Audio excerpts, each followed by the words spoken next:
বোনরা শোনেন, ভাইরাও শোনেন। সুমাইয়া স্বাধীন কখন স্বাধীন?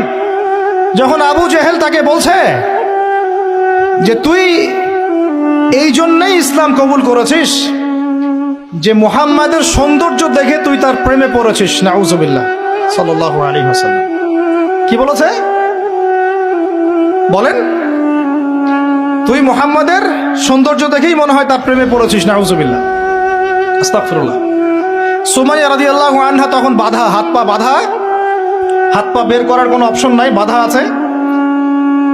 এক জটলা থুতু মুখে একত্রিত করে আবু জেহেলের মুখের উপর থু করে থুতু দিয়ে দিচ্ছে।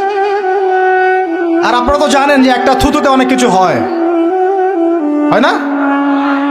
একটা থুতুতে অনেক কিছু হয়। এক থুতুতে ইমানদার মুনাফিক আলাদা হয়ে যায়। এক থুতুতেই ইমানদার মুনাফিক আলাদা হয়ে যায়।